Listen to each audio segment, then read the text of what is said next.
You're listening to Inspire Change, a broadcast that strives to educate, motivate, and empower men to challenge traditions of masculinity. To guide us through the intricacies and intersections of emotions, relationships, and male identity is renowned psychologist, author, and speaker Gunter Swoboda. This is Inspire Change. Before I begin the actual podcast, I would like to respectfully acknowledge the Gadigal people of the Eora Nation, who are the traditional custodians of the land on which I work. I would also like to pay my respects to their elders past and present. Welcome everybody to another episode of Inspire Change with Gunter. Let me digress from the series of podcasts that I've been doing lately because I've hit another, what I consider to be a very, very important point. I've spoken about this topic before, but over the weekend, reading, media, catching up with news, taking a look at what's, on the news, basically, I ran across another article that was headed, "Children's Mental Health is Worsening." So here we have another article on an issue that not only won't go away, but as we're told is getting worse. Despite the millions of dollars injected into the system, that seems to have made no difference.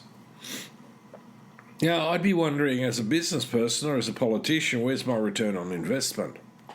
And so the first issue that I think needs to be raised is that if we're trying to simplify, one, the problem, and secondly, the solution to the problem, we're going to keep getting the same headline. It's not going to change. So in this episode, I want to deep dive into the problem a bit more, and I know it's going to be a topic that's going to raise certain eyes. People are going to react to it, but I think that we need to be honest with ourselves in our community about what we're going to do about this problem. Now, front up, I'm going to make it very clear that I'm not a conservative thinker. I'm fundamentally a progressive in my thinking. So I do not hail back to, the wonderful eras of, pre-1960 and so on, and how life was simpler. But I'm also a realist in that I know there were certain things that actually had some merit. Okay? And I'm going to get to that. So, as the mental health of children is a growing concern, not just in Australia or the United States or the UK, but globally, we need to examine what are the factors that are contributing to this perceived decline in some areas. And let me make a point here. It's not just perceived. It's real. So what I've done is I've compiled a number of the key factors as I see it, illustrating how and why mental health might be worsening in children. So, let's get started. What's the first one that I put on my list? Well, without making too big a fuss about it, the first item on the agenda is changes in family dynamics. Now, part of that is we have to acknowledge that in the last 35 to 40 years, the economic demands on families have increased significantly. Now, I'm not saying that it's all about money. What I'm saying is what it means now to keep a family financially afloat. I'm not even necessarily talking about in wealth. I'm talking about just, keeping the family going with the basic necessities of housing, utilities, education, food, all those sort of elements.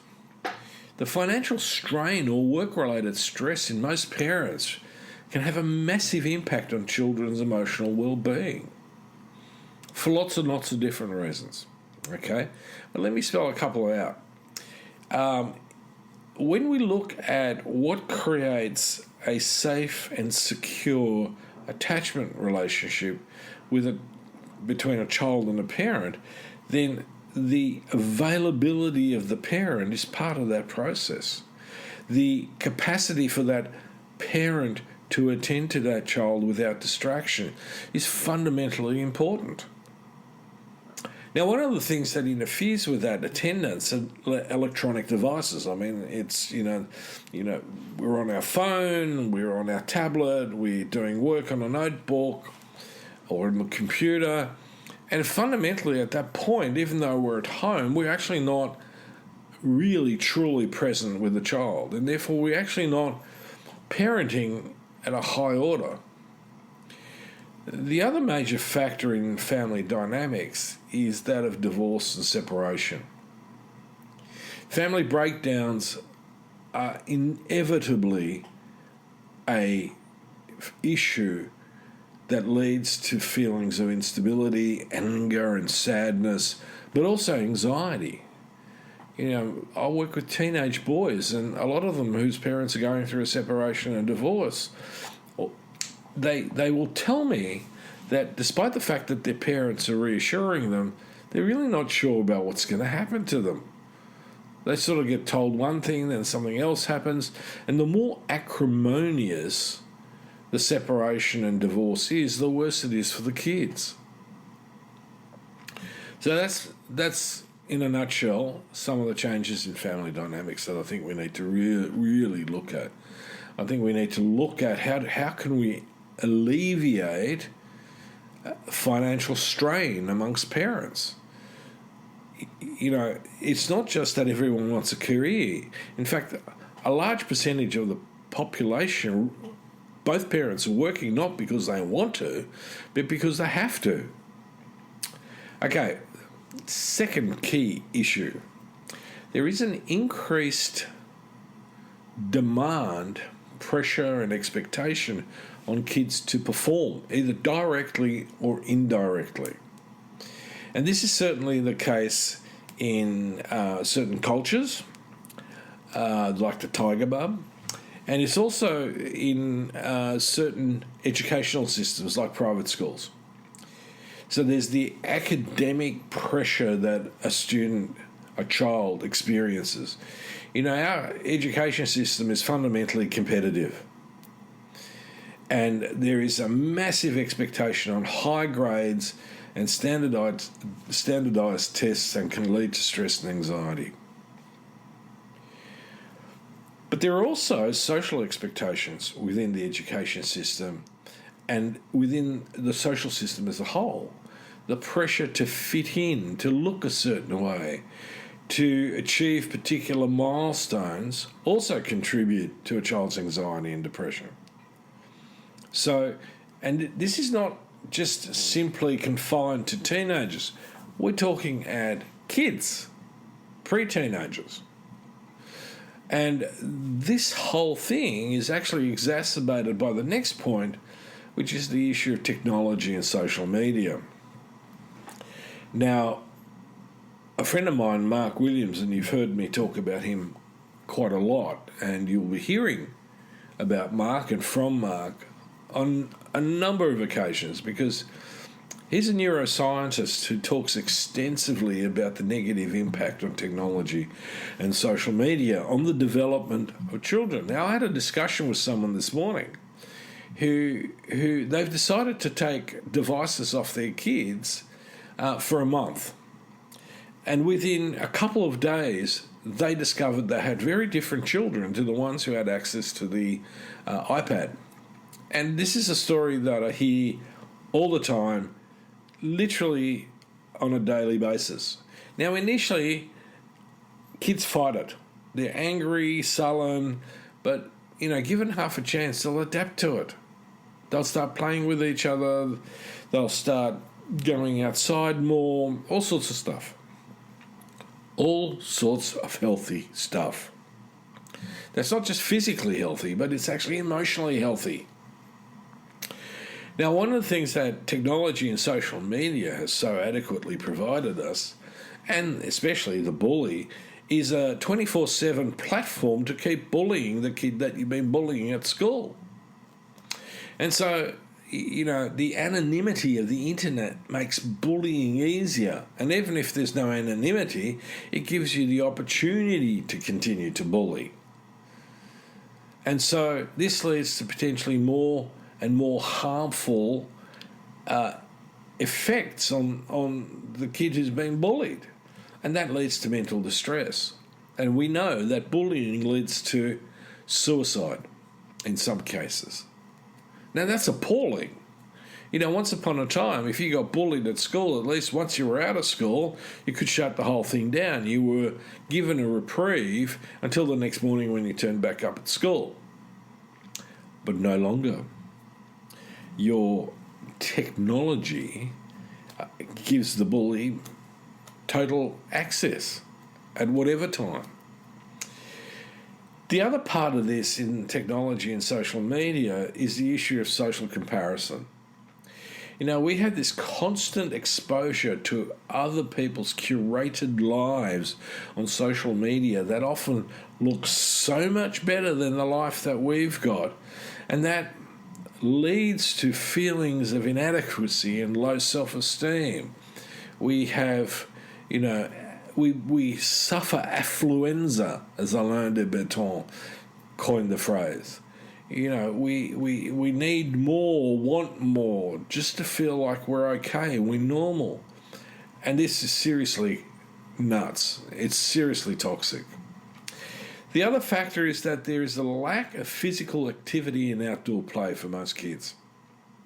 They have limited movement, lead a sedentary lifestyle that's associated with increased screen time, and that in of itself also leads to mood disorders. You try interrupting any kid who's been on their tablet or on their device, for a few hours, they will be scratchy and bite and spit about wanting that device back. Now, if they don't have access to it, they quickly, as I said before, adjust. And they get on with something a lot more constructive. One of the things that we do also know is that being connected to nature actually helps reduce symptoms of stress and distress. So all of that leads to a decline in well-being. Now, the other issue that we do have, and that's systemic, is that we lack adequate access to mental health services. Despite what I was saying earlier on, that millions of dollars have gone into it, I know that in my own case, there are times when I have a 3-month waiting list, and I try to make it as quick as possible. I know colleagues of mine, psychologists, who've just closed their books. I constantly get calls from people, about they've tried, lots and lots of psychologists and psychiatrists, and they can't get an appointment, and they're desperate. So, that is a systemic problem. We need to look at how we can make this a lot more accessible. Also, the other part of it is that I'm a private provider. Not everyone can, basically afford my services. And, even though we try to, essentially accommodate some people, it gets tough. The other thing that's weighing on a lot of kids is the whole issue about global crises and uncertainty. We've come through COVID-19 and the restrictions that were related to that. For a lot of people, that spelt out isolation, disrupted routines, and fear. And again, all of this, if that's coming through the adult, impacts on children. But children on their own will experience the impact of that.